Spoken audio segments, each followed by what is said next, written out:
Honey reads a book. Chapter 1. Blah, blah, blah, blah. Mrs. Spellix droned up and down. Honey drew pictures of crocodiles talking in the juicy batter snack in his math books. Snapped off went her hand. Yank, bye-bye luck. Crunch, tata teeth. Yum, yum. Honey's crocodile had a big fat smile on its face. Blah, blah, blah, books. Blah, blah, blah, lid. Blah, blah, blah, price. Blah, blah, blah, price. Honey stopped drooling. What price? He shrieked. Don't shout out, Honey, said Mrs. Barrett. Honey waved his hand and shouted, What price? Well, Honey, if you've been paying attention instead of scribbling, you know, wouldn't you, said Mrs. Barrett.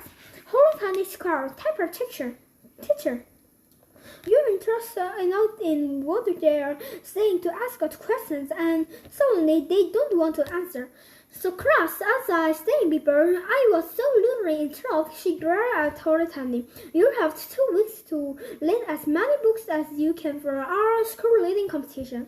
Whoever reads the most books will win in an exciting prize, a very exciting prize. But remember, a book report on every book on your list, please. Oh, a reading competition, said Honey slumped in his chair. Chapter 2.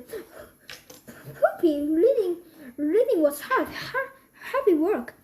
Just turning the pages made Honey feel excited. Why couldn't they ever do fun competitions? Like those Tommy could number the loudest, or who shout at the most in the class, or who know the loudest words. Honey would win those competitions every time.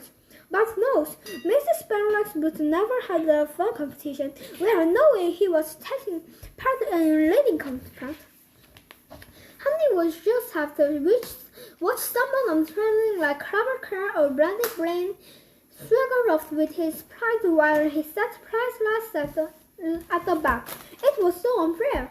What a prize, shouted Moody Margaret. Probably something awful like a pencil case, said Honey, or a bumper pack of school tea towels. Sweet, shouted Grady Graham. £1,000,000, shouted Lute Raff. Clothes, shouted Gorgeous Grander. A skateboard, shouted Alan Air. A hamster, said anxious Andrew. Silence, blued Mrs. Barrett. A prize is a family ticket to a brand new theme park. Chapter 3. Honey set out. A theme park. Oh wow, he loved theme parks. Roller coasters, water rides, candy floss.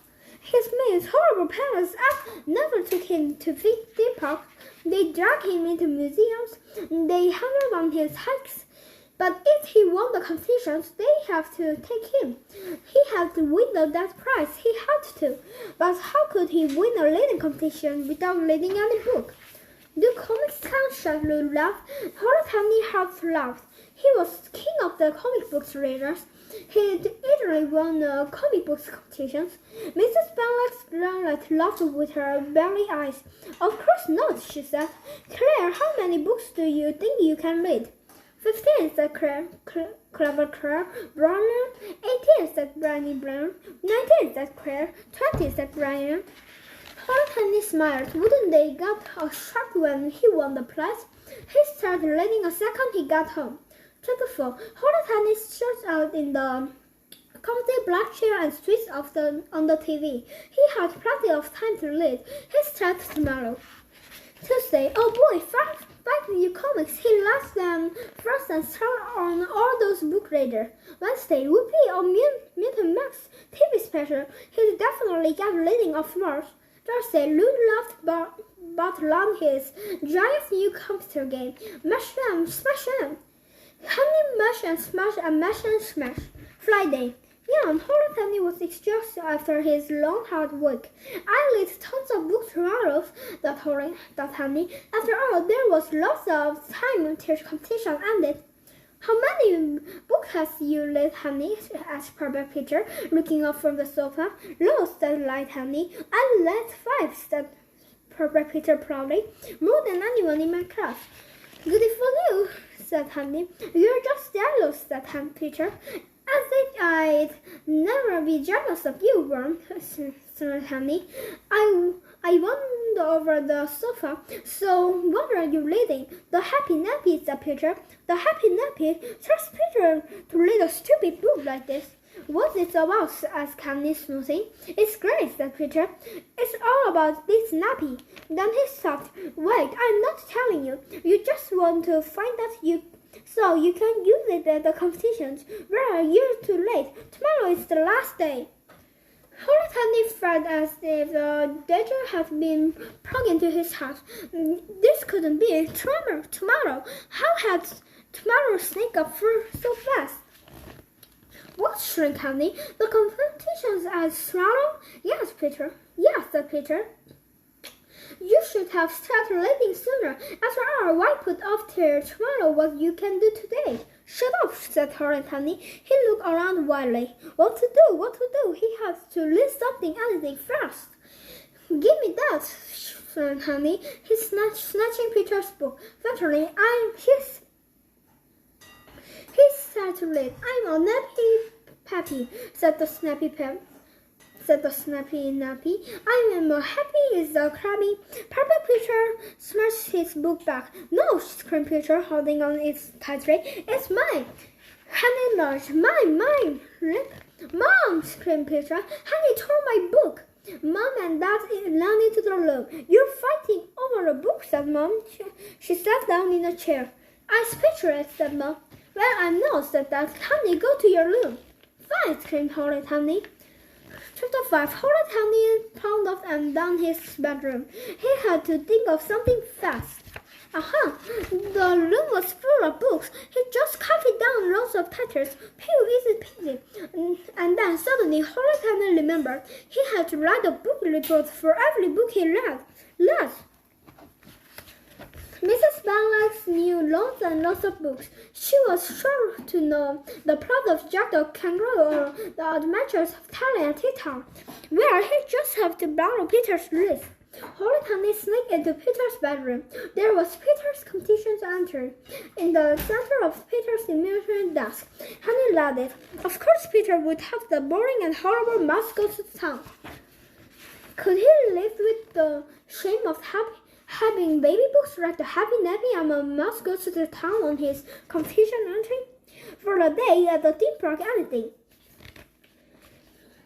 Quickly, Honey copied Peter's list and book reports. Whoopee, now he had 5 books. Real of that, here I come, that horrid Honey.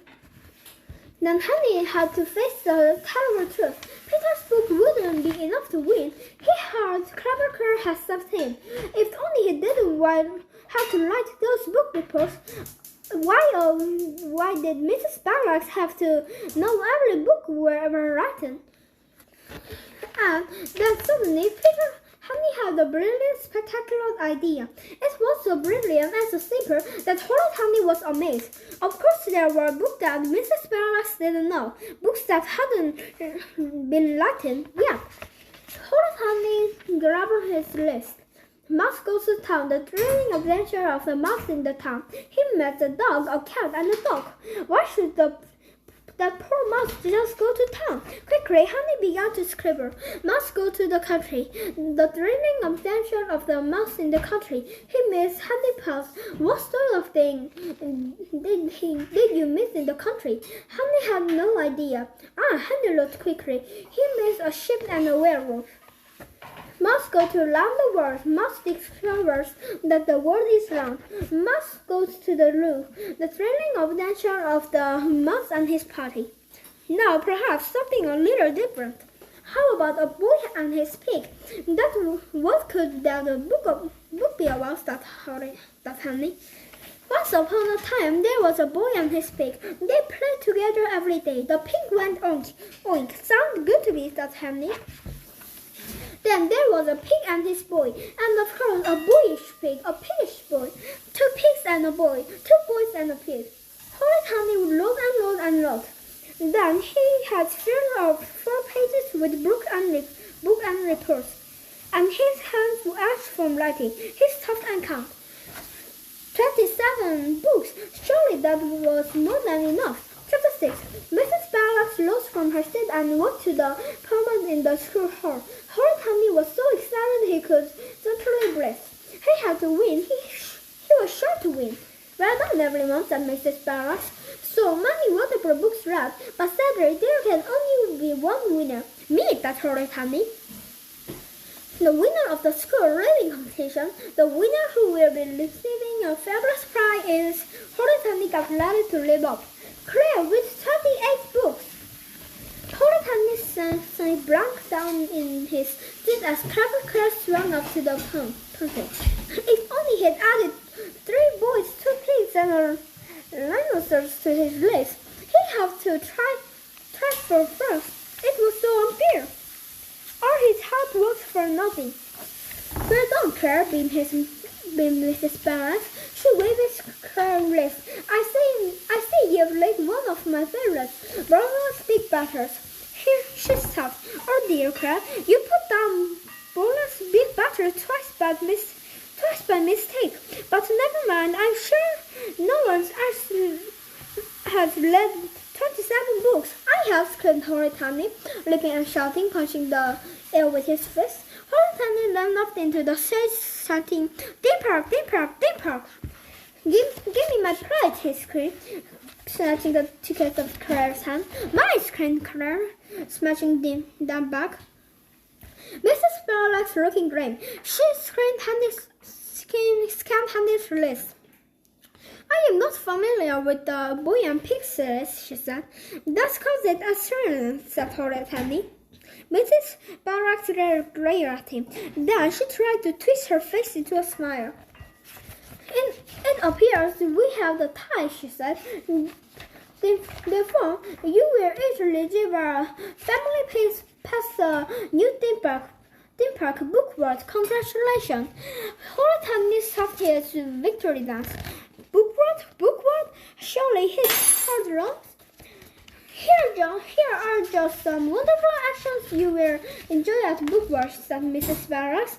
There's to display of speed reading.